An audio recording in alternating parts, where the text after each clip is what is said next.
Cuando matan a una mujer trans, dice hombres vestidos de mujer, como que si se tratase de una fiesta de disfraces que estaban saliendo y los mataron. Yo esto se lo he reportado a la Embajada Americana en El Salvador, pero no me han dado respuesta. Me respondieron cuando puse la demanda por matrimonio igualitario en El Salvador, pero después de eso ya no he sabido nada de ellos. El área en rojo es una área mucho más complicada porque por tener relaciones de personas del mismo sexo, te matan. Es decir, el Estado condena con pena de muerte. Y eso es un tema súper serio. De hecho, el sábado viene un oficial del International Bar Association, Leonardo Rasmonovich, que tiene hasta TED Talks y todo, a unas reuniones con el Instituto Interamericano de Derechos Humanos para trabajar un proyecto que erradique las leyes que castiga la sodomia con penas de prisión y de muerte en las áreas del Caribe, que hay unas islitas por acá que están en rojo. Es decir, ¿qué pasa cuando una empresa como HP, digamos, que veo que está una de las colegas del Foro de Diversidad aquí presente, que tienen unas políticas sumamente inclusivas? ¿Qué pasa cuando le llega un compañero de Sudán o un compañero? Porque es una empresa que tiene muchas personas. Hay que tener una sensibilidad adicional para este tipo de gente. Y les pongo el hombre de Vitruvio porque el hombre de Vitruvio refleja un montón de por qué es importante esto de la diversidad. Da Vinci en 1490 nos dibuja a este hombre y nos habla de las proporciones perfectas del ser humano, que 4 dedos hace una frente y que una palma es el del mismo tamaño de otra parte del cuerpo, y empieza así a dibujarlo.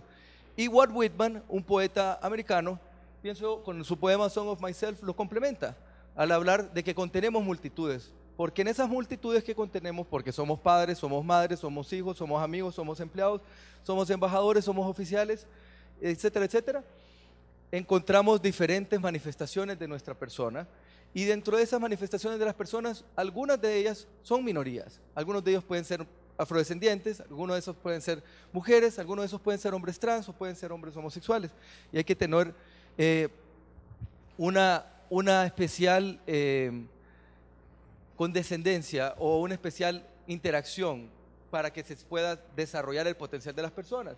Esta es una frase de mi socio José Ramón Candel, que habla de beauty of diversity is that no two persons are the same. Y la riqueza realmente se encuentra en la diversidad. Aquí vemos un gráfico de la importancia de la diversidad, importancia de la inclusión y importancia de la equidad, que la inclusión no es más que hacer sentir a las personas partes, y la equidad es tratarlos igual, no solamente tratarlos de una manera especial, sino que de una manera que se siente que es equitativa. Y para ponerlo de una manera gráfica de qué es esto de la inclusión y de la diversidad, podemos verlo con una imagen: Norcorea, Surcorea, Corea del Norte y Surcorea. Es una manera gráfica de retratar la inclusión y el tema de la diversidad, de cómo puede ver usted la diferencia y la promoción de la creatividad de sus empleados. Y 3 cosas por las cuales es importante invertir en diversidad e inclusión: porque a veces pasan desapercibidas, lo que no se mide no se mejora, y las empresas inclusivas tienen beneficios. Para una persona gay es mucho más difícil obtener un trabajo, y no es ninguna mentira decir que una persona gay se le vuelve más productiva. ¿Por qué? Porque existe una razón que le cuesta tanto conseguir un trabajo que le va a trabajar doblemente. Es importante promover también a las personas con discapacidades. Una persona con discapacidad que se sienta realmente incluida y no como la mascota de la oficina, le va a ser productivo a las maneras que puede ser productivo. Y para eso les presento el índice de inclusión de equidad empresarial. Este índice es una herramienta de autoevaluación que es auditada y se genera un ranking. Es una herramienta que tiene un objetivo de promover políticas internas de las empresas para estos 5 ejes. Y si ustedes ven, tienen unos ganchitos, los que se llaman en inglés safety pins. ¿Y por qué safety pins? Porque los safety pins son un símbolo universal de solidaridad y empatía. Y cada símbolo o cada safety pin representado por un color viene a simbolizar uno de los ejes de lo que se mide. Y como les decía, medimos aspectos de género, aspectos de personas con discapacidad, VIH, otras condiciones médicas crónicas, como puede ser la diabetes. Hay personas con diabetes que requieren un trato totalmente diferente. Es más, yo tal vez no sé si lo saben, pero mundialmente hay más personas que mueren por diabetes que por VIH al día de hoy. Población LGBT y otras minorías, como puede ser también minorías de religión, porque es algo que debe respetarse también, la religión de las personas. ¿Y cómo funciona o cómo es estas áreas de medición? ¿Cómo funciona? Bueno, hacemos mediciones ya les voy a comentar, en 3 etapas. Hacemos mediciones en diferentes ejes, por ejemplo, contratación y participación, ¿verdad? ¿Cómo están contratando? ¿Cuáles son los elementos que se toman en cuenta para contratar? Equidad en paga de ascensos, las políticas de embarazos, manual de procedimientos para denuncias y situaciones de incomodidad para una persona, etcétera. Y funciona con 3 etapas particulares. Una primera etapa que le denominamos el awareness stage, que es una etapa que es básicamente rápida. En un día se reúnen con las personas claves, nos reunimos con las personas claves, generamos una especie de encuestas y hacemos que la empresa abra los ojos. Vea, aquí tiene un gap, aquí tiene un gap, aquí tiene un gap. Le vamos a dar tiempo para que la empresa decida rellenar esos gaps y luego pasamos al campo de acción. ¿Cómo? Con una evaluación. La evaluación donde auditamos realmente cómo están ejecutando esas políticas, si realmente están puestas a la práctica o no están puestas a la práctica, si es mentira lo que dice el papel o es verdad. Y llegamos a una tercera etapa, que es la significant stage, que es donde le entregamos un reporte con el reporte completo de las brechas que hay y cómo cerrarlas, cómo cubrirlas, y se les da un puntaje. Si llegan a un cierto puntaje, pues entran al ranking. Es un ranking que también estamos hablando con Forbes para poderlo incluir, y queremos desarrollarlo también con otras embajadas. Por ejemplo, estamos hablando un poco preliminarmente, muy preliminarmente, con la Embajada de Canadá para promover a que sus nacionales lo trabajen. Y ahorita tenemos unas empresas alemanas que están súper interesados en el tema, y básicamente lo que buscamos es ayudarlos a saltar, a dar ese paso, a cerrar esa brecha y ayudarlos a materializar los beneficios de cómo, digamos, las nuevas generaciones, estos temas para las nuevas generaciones, digamos, para mí es muy importante y marca la diferencia una universidad como la CID, que promueve estas cosas, frente a una universidad que tal vez no es tan avanzada en pensamiento. Fomenta la innovación en productos, generar mayores beneficios económicos. Este es mi socio Ramón Candel, de El Salvador. Y sobre mi firma, bueno, soy miembro de AmCham, International Bar Association, ICC Costa Rica, otras instituciones internacionales, y en cuanto a algunos premios, estoy reconocido, nuestra firma está reconocida en áreas de litigio, en áreas de arbitraje por Chambers y Partners, que es un ranking de los mejores abogados del mundo, los clasifican por regiones, y los servicios que ofrezco, básicamente el que nos interesa para estos fines de charla es este índice de inclusión y equidad. Y con esto termino mi exposición y le paso la palabra a John, yo hablé de la parte interna de cómo funciona, cómo hacer que funcione cómo ajustar los engranajes de la empresa a nivel interno, y John va a hablar las interacciones con el mundo externo. ¿Qué situaciones son discriminadoras? ¿Qué situaciones no es una situación discriminadora? ¿Cuándo a una empresa se le presenta una situación con un cliente? ¿Cuándo puede discriminar? ¿Cuándo no? Y va a hacerlo de una manera práctica. Entonces, les agradezco. No sé si tienen alguna pregunta, bienvenida, y si no, pues le damos la palabra a John Corvino. Gracias.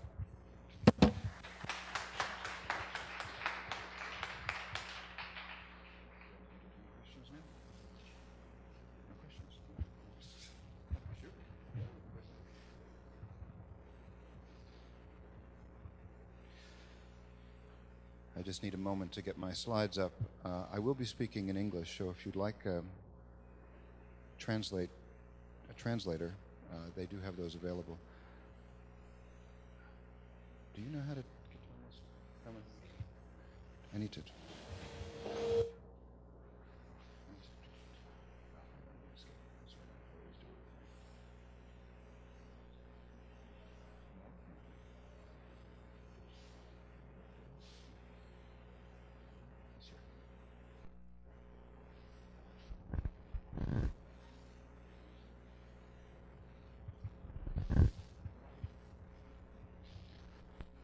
Well, I want to thank AmCham for sponsoring today's event and Ulasit, who have been most gracious hosts. I want to thank my friend Herman Duarte, who has been a real inspiration in the work that he's been doing here. And of course, I want to thank all of you for being here today. I travel a lot to speak, and one of the things that happens when you travel a lot to speak is you start to recognize the people who work at the airport, and they start to recognize you. And not long ago, I was at the gate in the airport, and the gate agent said to me, "Hey, I see you're traveling a lot again. Remind me what you do for a living." Her name was Valerie. And I said, "Well, I'm a philosophy professor, but I also do a lot of public speaking." And she said, "That's interesting. What do you speak about?" And I said, "Well, mostly I speak about gay rights, LGBT rights, and diversity and inclusion." And immediately I could see her sort of perk up, and she said, "Gay rights, that's so interesting because my son is..."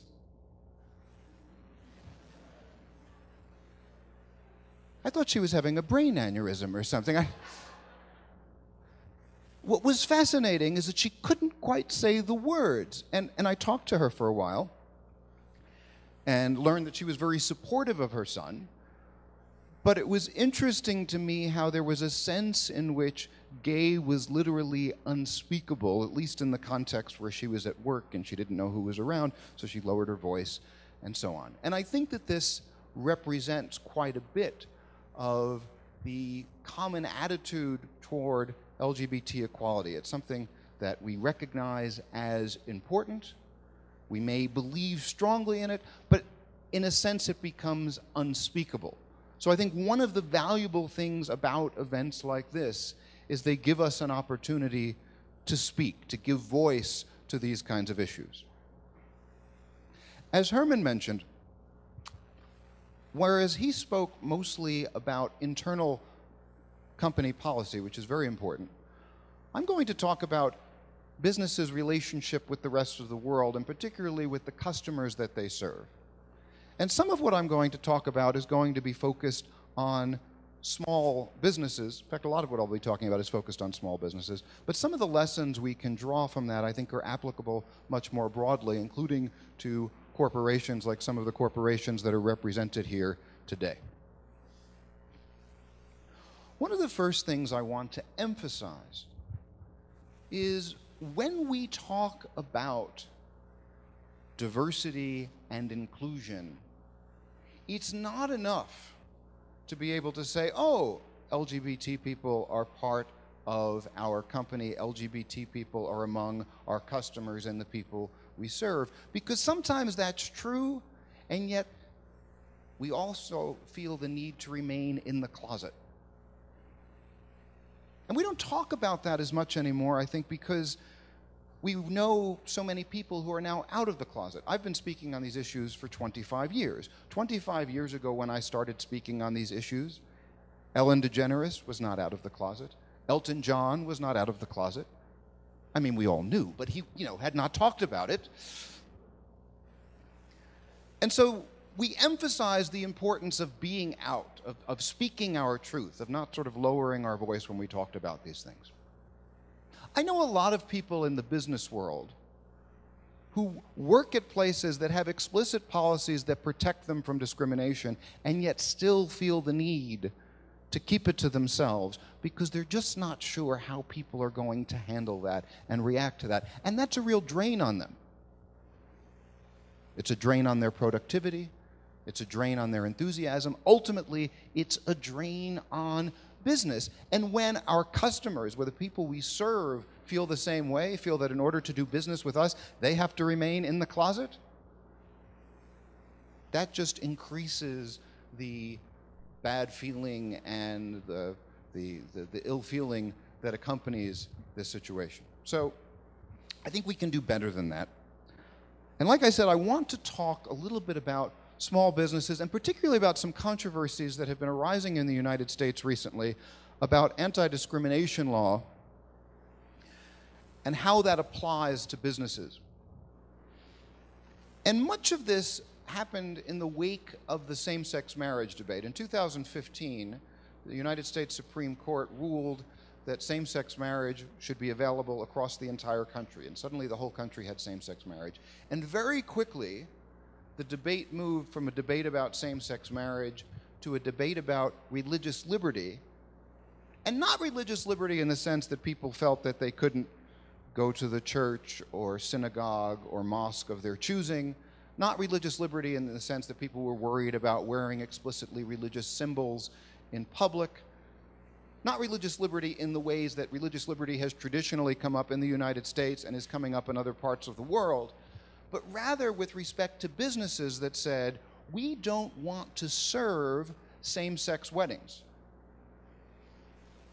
That would violate our religious beliefs, that would violate our conscience. And so controversies arose over companies that raised these objections and small businesses that raised these objections and pitted values of religious liberty against values of equality and inclusion. And what I want to do is I want to talk about 3 cases that highlight these issues for us. I want to talk about some of the values that these cases emphasize for us and that give us an opportunity to reflect on. Then I want to talk about anti-discrimination law as it applies to businesses, particularly businesses that count as public accommodations, and I'll talk about what that means in United States law.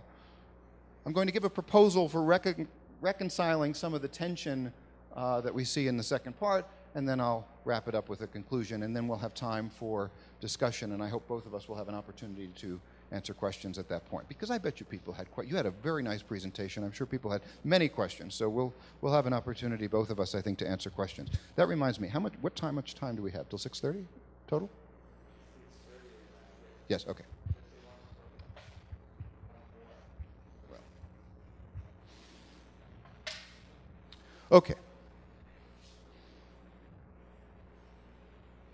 So I want to start by talking about 3 cases that have been in the news in the United States over the last couple of years and even in recent weeks.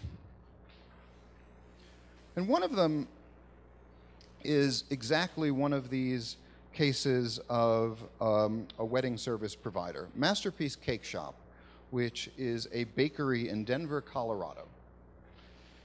In 2012, a gay couple came in and said, we'd like to order a cake for our wedding.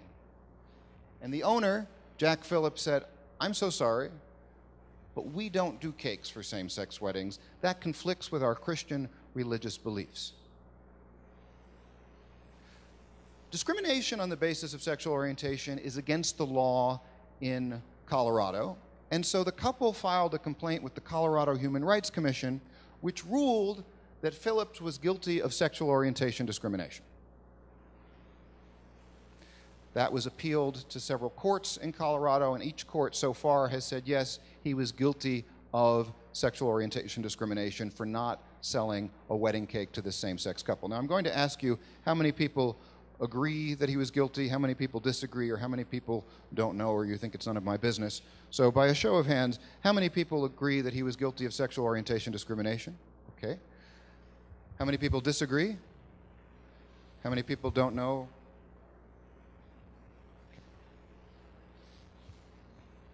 You know, you heard this talk earlier. So, in any case, legally in Colorado, he was found guilty of sexual orientation discrimination. Now, after this case hit the news, there was a second case. This happened in 2015. Another Denver bakery called Azúcar Bakery. See, I get to use my Spanish here in Costa Rica. Azúcar Bakery. Somebody came in and said, hey, I want 2 cakes in the shape of Bibles. And on the first cake, I want a Bible verse that says, God hates sin. I forget what the verse was. And on the second cake, I want Leviticus 18:22, homosexuality is a detestable sin. That's a bad translation of Leviticus 18:22, but it's a paraphrase. And this got reported in the news as the God hates gays case because you put the 2 cakes together, God hates sin, homosexuality is a sin. So a lot of people were talking about this as a person going in and asking for a cake that said God hates gays. That's not exactly what he asked for. But in any case, Bible-shaped cake with this quotation from Leviticus. And the baker said, I am so sorry, but my moral beliefs, including my religious beliefs, say I can't support discrimination. I can't write that on a cake. Here's what I'll do. I'll sell you a cake, a Bible-shaped cake even, and I'll give you a bag of icing, and you can write whatever you want on the cake. But I'm not going to write that on your cake. Now, the customer who did this specifically did it for the purpose of being able to file a complaint accusing the baker of religious discrimination, because the baker said, I won't write a particular religious message. Filed a complaint with the Colorado Civil Rights Division, which is just below the Human Rights Commission. Would go up further from there. And the Civil Rights Division ruled that the baker was not guilty of religious discrimination because the baker wasn't discriminating against this customer on the basis of his religion. She was discriminating against the customer because she could not support a particular message that the customer wanted conveyed. Now, I'm going to ask the same question. How many of you people think that the baker was guilty of religious discrimination? How many people think that she wasn't guilty of religious discrimination? And how many people are just not sure? Fair enough. Okay, now here's what's interesting. As soon as the Civil Rights Division ruled this, Masterpiece Cake Shop came back and said, wait a second. That's the same thing that was going on with us. We didn't want to support the message of approval of same-sex relationships. You don't want to support the message of disapproval for same-sex relationships. We don't want to support the message of approval for same-sex relationships. But we're guilty of sexual orientation discrimination, and somehow you're not guilty of religious discrimination. How does that make sense? And so there was a big controversy over how to reconcile those two cases. Last week, the Kentucky Court of Appeals made a ruling in a case from Lexington, Kentucky in 2012. Hands-On Originals is a print shop.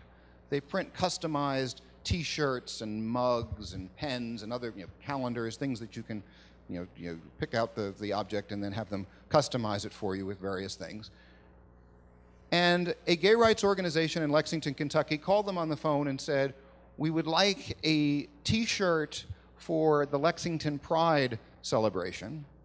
And the owner said, so what do you want on the T-shirt? And they said, Lexington Pride, and it's going to have a rainbow symbol and the number 5. I guess it was probably the 5th annual Pride celebration. And the owner on the phone said, I am sorry, but we don't support same-sex relationships and so on. That violates our religious beliefs. We cannot make that T-shirt for you. And in fact, on the website of this printing shop, there is the mission statement. And in that mission statement, it says, Hands-On Originals, that's the name of the print shop, both employs and conducts business with people of all genders, races, religions, sexual preferences, and national origins. However, due to the promotional nature of our products, it is the prerogative of Hands-On Originals to refuse any order that would endorse positions that conflict with the convictions of the ownership. And Hands-On Originals, in fact, had exercised this prerogative before, not just with respect to same-sex relationships, but with other things. For example, one customer had come in and wanted Jesus selling fried chicken. I guess it was for a fried chicken restaurant or something. And they said, no, we won't do that. Another had Jesus dressed as a pirate. And this was all written about in the case that the Kentucky Court of Appeals had ruled on. In any case, the organization, the Gay and Lesbian Services Organization of Lexington, filed a complaint with the local Human Rights Commission.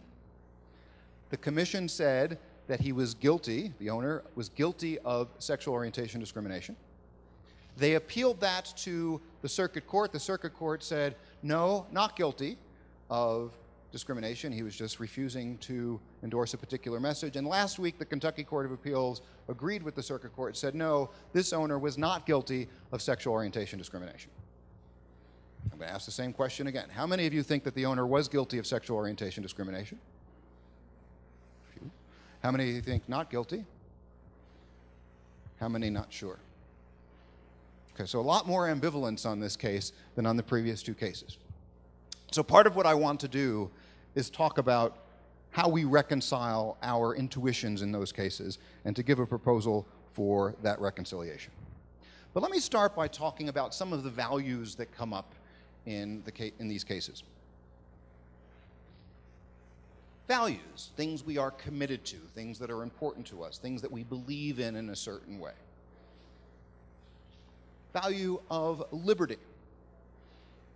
Freedom of people to go out into the world as they see fit. Freedom of business owners to associate with the customers they want to associate with and maybe refuse service to customers that they don't want to associate with. You know, sometimes businesses will say we reserve the right to refuse service to anyone.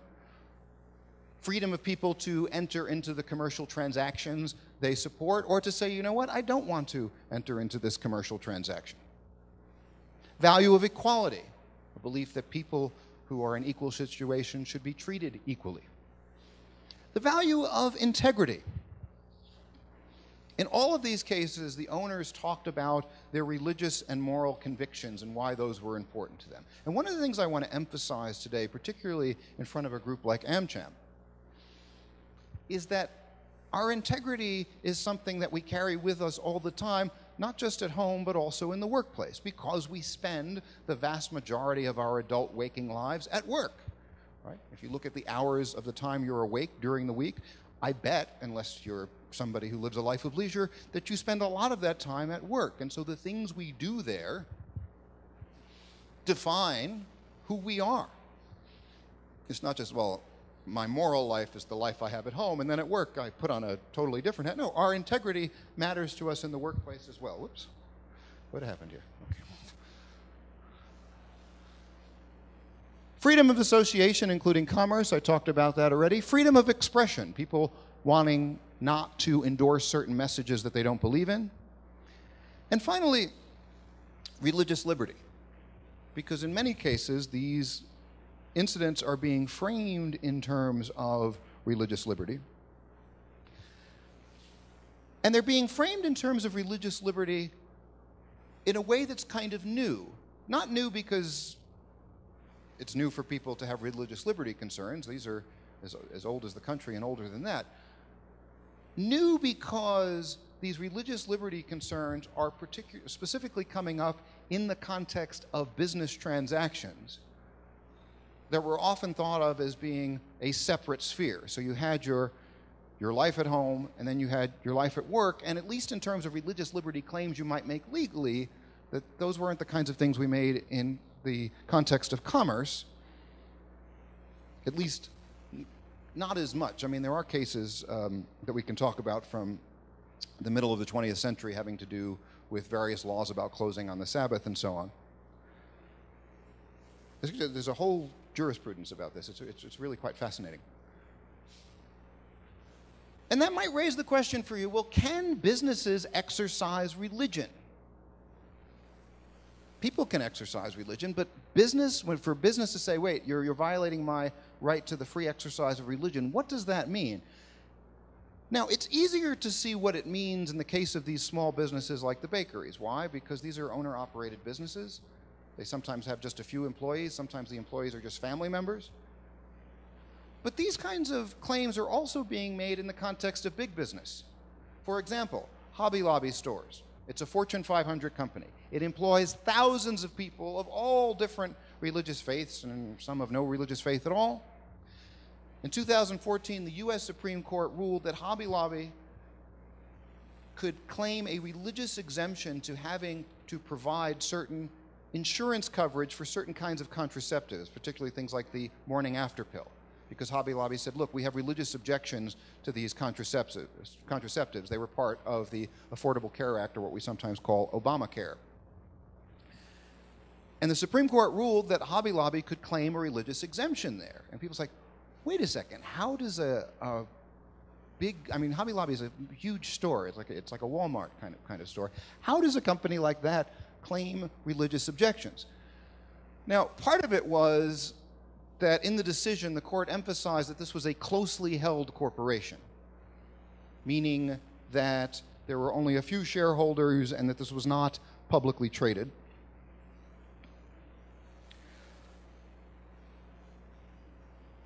And that's part of a longer tradition in the United States, and this probably applies here as well, of treating corporations as persons in some sense. This is what we think of as a kind of legal fiction when we talk about corporations as persons.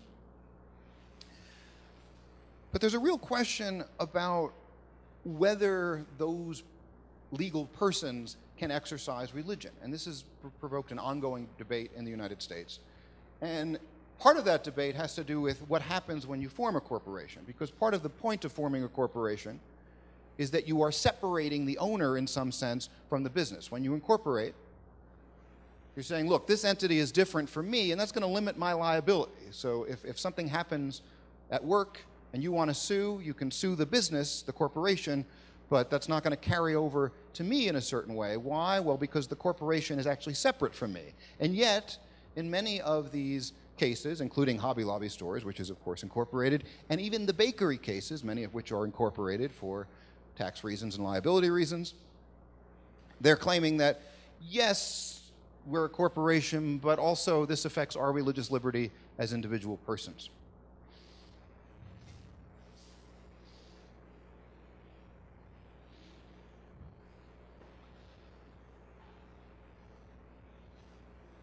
What laws did they allegedly break in the cases of the bakeries?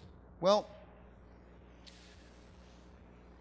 there were anti-discrimination laws, and particularly anti-discrimination laws having to do with public accommodations. Now, historically, anti-discrimination laws in the United States arose in the 1960s, specifically in response to discrimination against African Americans. Discrimination which at the time was widespread and really, really bad. And when I say really, really bad, we're not just talking about, oh, I can't get a wedding cake from the place I want to get my wedding cake from. I'm talking about people not being able to be served in restaurants. I'm talking about people when they would drive across the country and travel, they had to plan their trip very carefully to make sure that there would be places that they could stop to eat, to make sure that there were hotels or motels that they could stay in. So pervasive discrimination in public accommodations, in employment, in housing.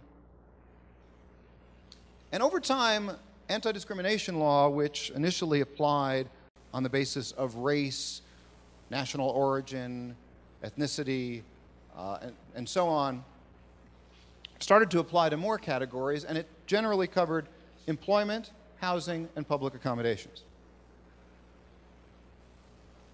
The categories to which it applied are typically enumerated in the law, but one of the interesting things about the United States, because of our federal system, is it depends on what state you're in.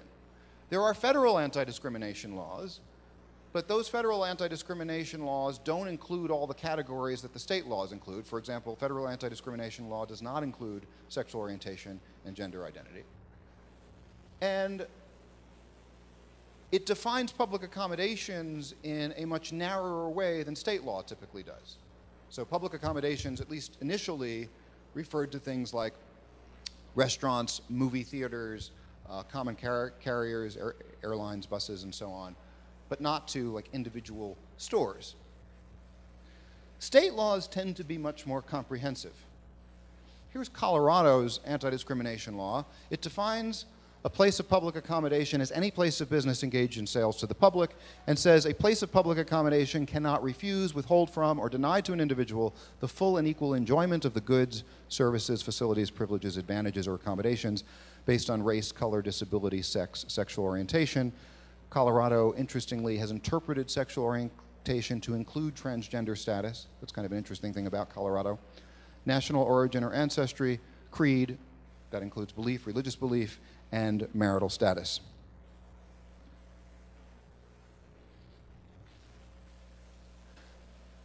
Now, go back to the three cases we were talking about. Masterpiece Cake Shop refused to have a cake for a same-sex wedding, and they were found guilty of sexual orientation discrimination. Azúcar Bakery refused to write homosexuality as a detestable sin, and they were found not guilty of religious discrimination. Hands-On Originals Print Shop refused to sell Lexington Pride t-shirts and were found ultimately by the Kentucky Court of Appeals not guilty of sexual orientation discrimination.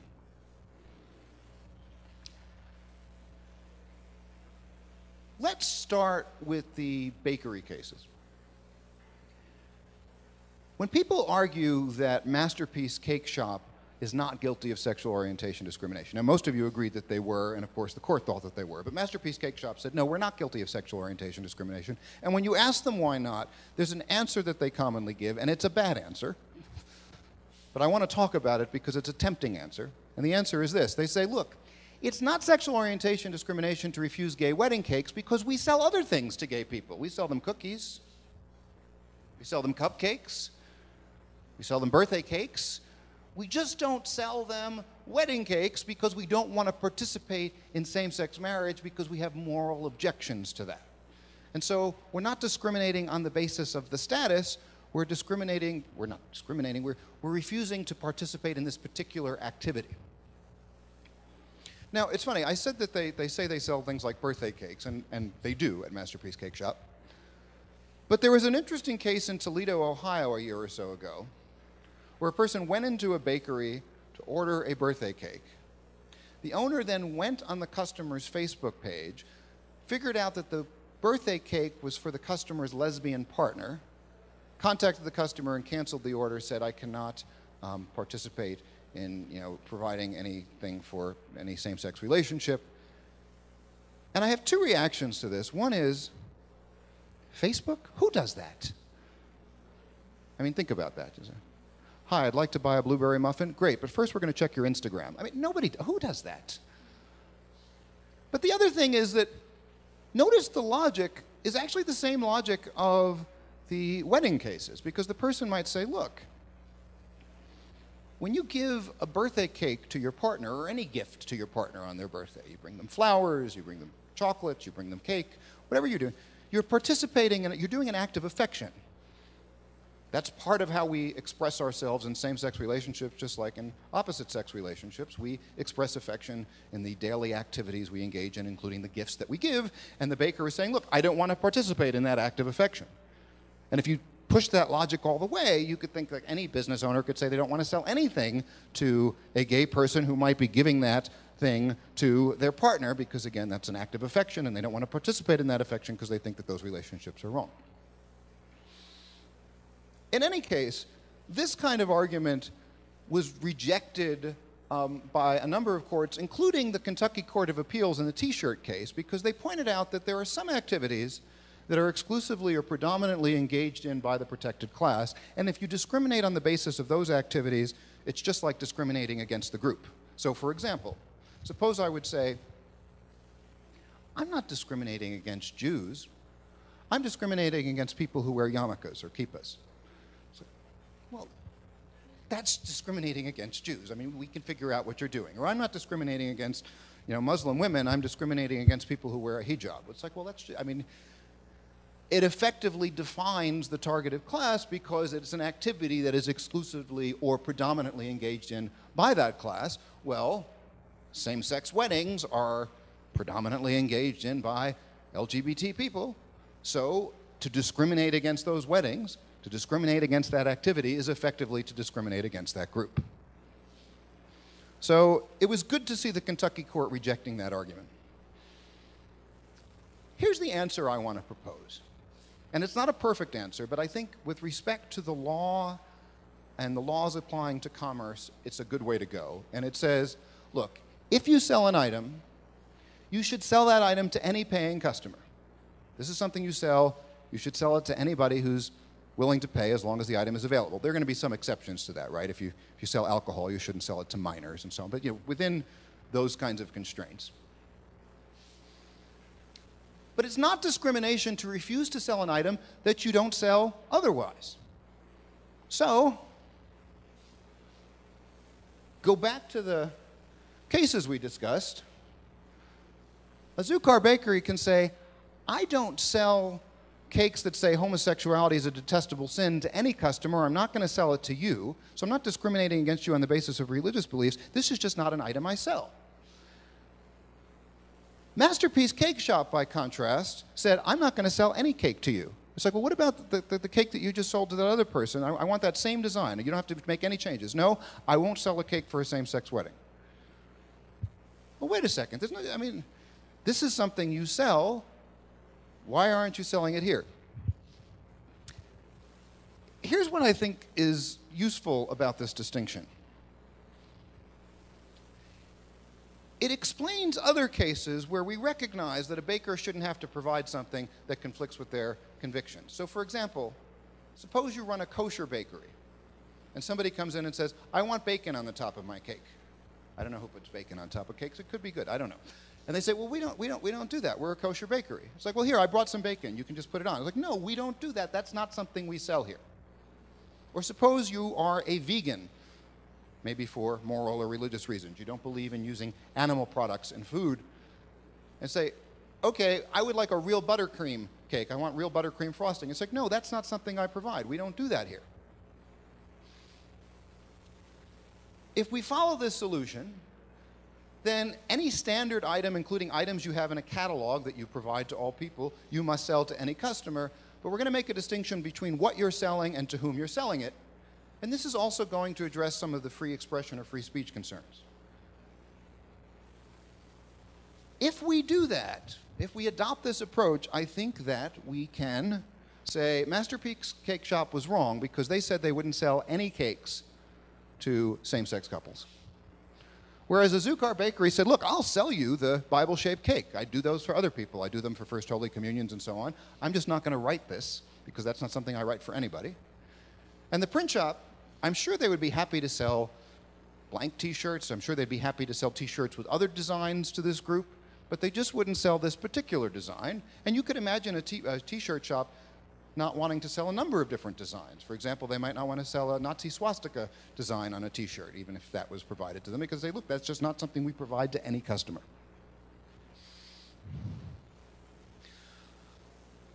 I recognize that this view presents some challenges. Consider the following two cases. We have an organization in the United States called the NAACP, the National Association for the Advancement of Colored People. It's been around for decades. It is the premier civil rights organization that has fought for the rights of African Americans. Suppose the NAACP local chapter came in and said, we just want the NAACP logo on a T-shirt. Will you provide that for us? And they say, no, we don't provide that to anybody. And you might think, come on, you people, you're racist, right? What do you won't provide that? All it says is it's the name of the organization. No, we don't provide that to anybody. You might think that that's discrimination on the basis of race. Or suppose you have a bakery that sells cakes and you come in to order a cake for somebody's bar mitzvah and you say, I wanted to say Mazel Tov on Jonathan's bar mitzvah, and they say, no, we're not going to write that. It's like, that sounds like discrimination on the basis of religion. But on my view, we should allow the bakery not to write anything they don't want to write, the print shop not to print any design they don't want to print. But I think that we have to accept that because the same rules that allow those shops to refuse are also the rules that say that you don't have to write homosexuality is a sin on the cakes, or you don't have to write white pride on a cake, or you don't have to write hooray Trump on a cake. Most states actually do not have laws protecting people on the basis of political affiliation, but some actually do. Some cities at least do. So if you say, look, I don't want to do that, you shouldn't have to do that. And this is an interesting thing about anti-discrimination law. Anti-discrimination law does not simply protect groups that have been discriminated against or marginalized groups. It protects people on the basis of those characteristics. So it says you can't discriminate on the basis of race, which means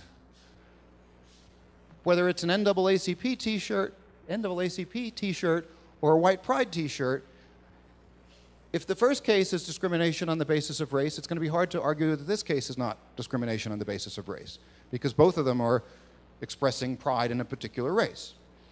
If this case is a case discriminating on the basis of religion, writing Mazel Tov on the cake, then this case, writing homosexuality is a sin on the cake, is also a case of discriminating on the basis of religion. So if we want to protect these cases, we have to allow those.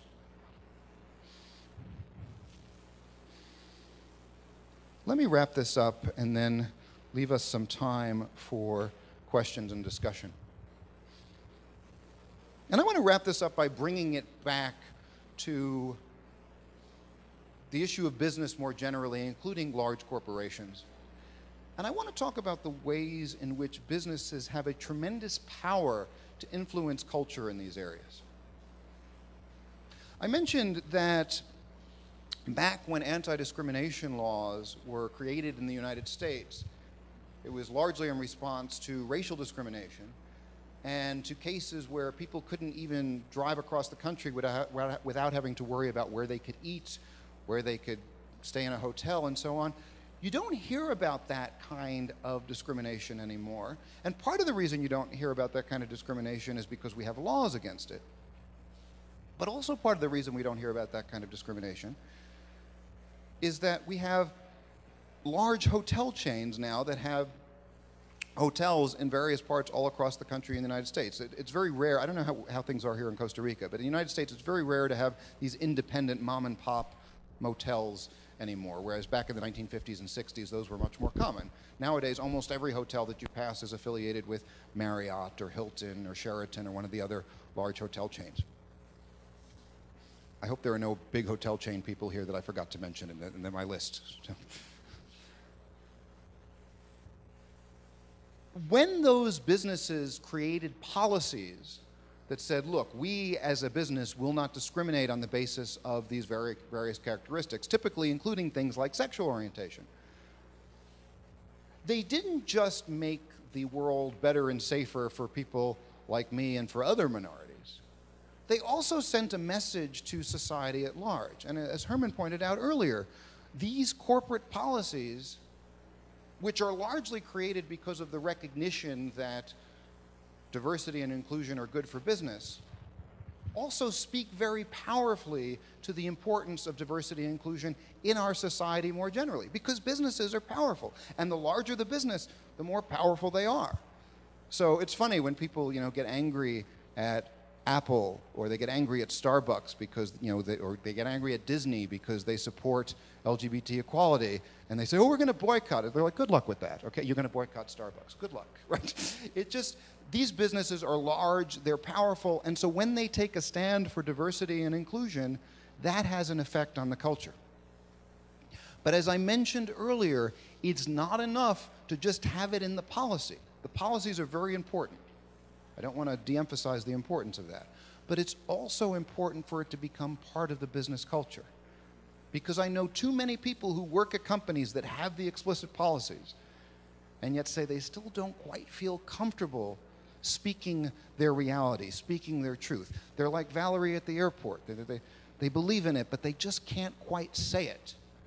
So I want to encourage you, as you proceed, to give voice to these issues and to keep creating that place of inclusion. And I think your participation here today is a real step in that, and I appreciate that. Thank you very much.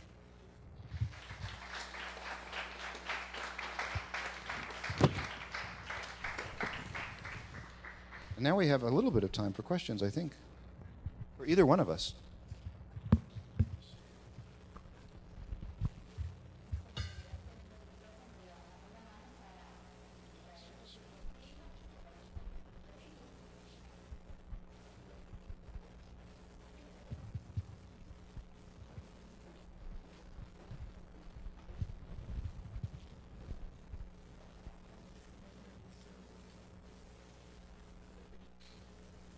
Good evening. My name is Joshua, and I'm an accounting student, and my question is for John. You show us the story about the gay couple that tried to bite a cake. And in that specific case, the bakery was guilty because of the Colorado civil rights. What would happen if there is a similar situation in a different state?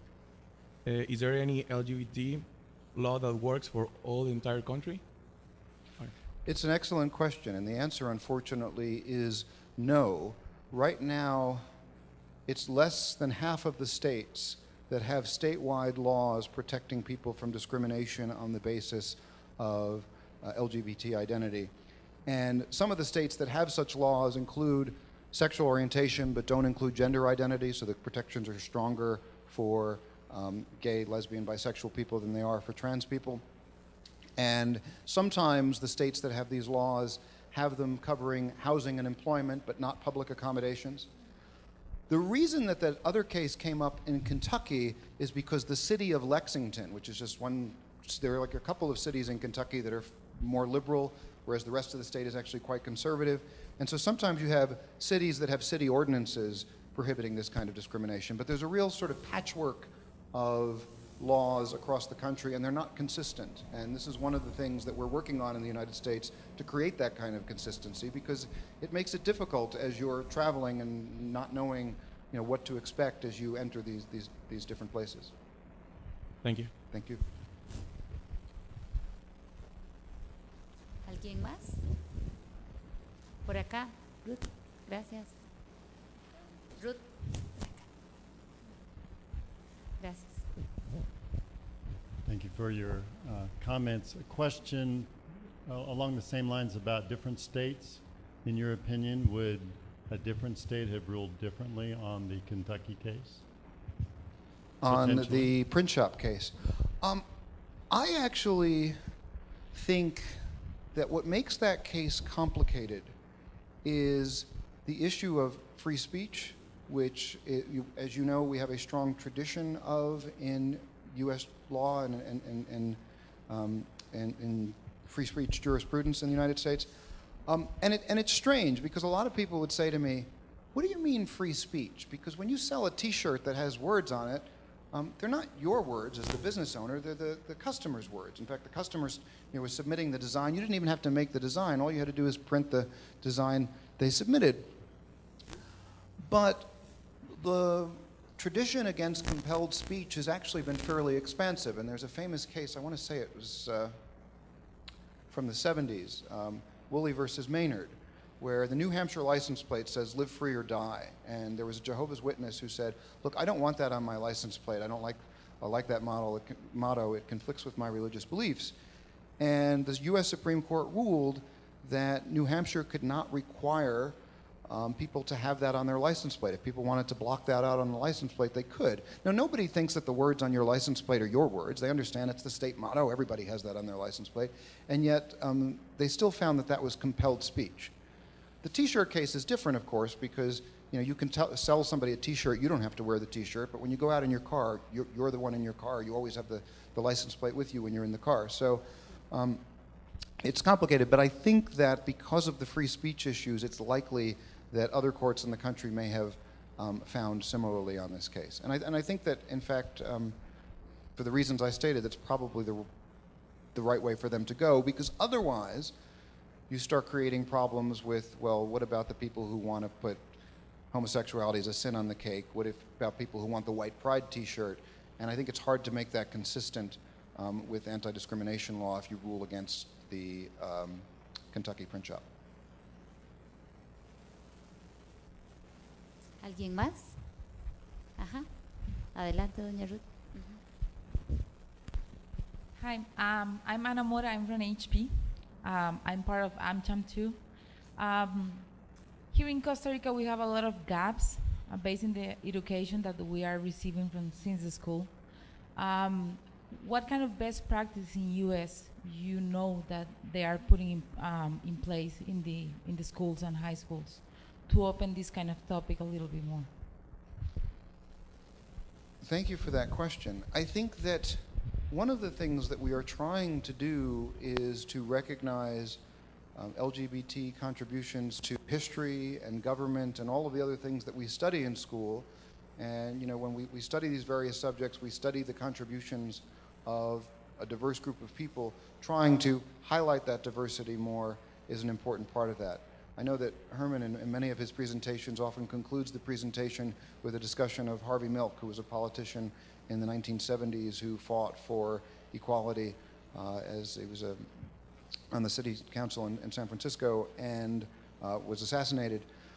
This is part of U.S. history that up until recently not a lot of people knew about, and they in fact only started to learn about it because we made major motion pictures with Sean Penn and so on, so that more people learned about this. So to the extent that we can do that in the schools and teach that history and let people know that we are part of the nation's history and part of society, I think that's an important step. Ok, creo que estamos on time. Gracias, don Herman Duarte. Gracias, don John Corvino. Thank you. Oh. Thank you. Do you have any questions? No? Ah, okay, great.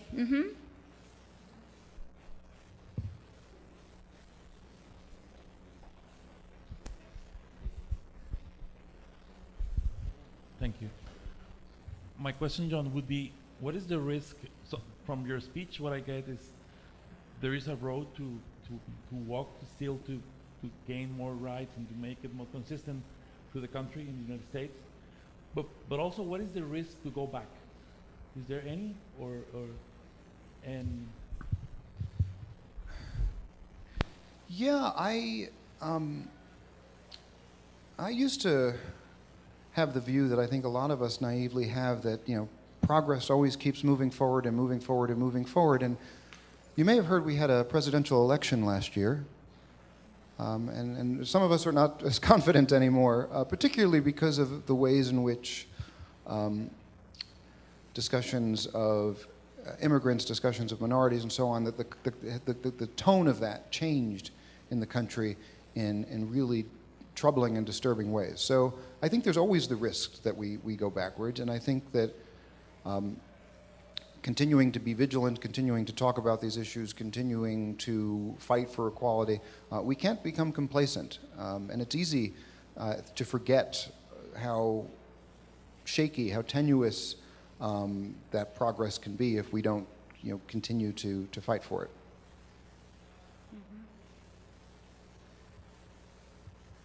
Bueno, de parte de la Universidad Latinoamericana de Ciencia y Tecnología, a los panelistas, don John Corvino, don Herman Duarte, un súper cariñoso saludo y un agradecimiento eterno. De parte de la universidad, a todos los asistentes, muchísimas gracias también por acompañarnos el día de hoy. Tenemos un cóctel preparado para todos ustedes en el lobby 1.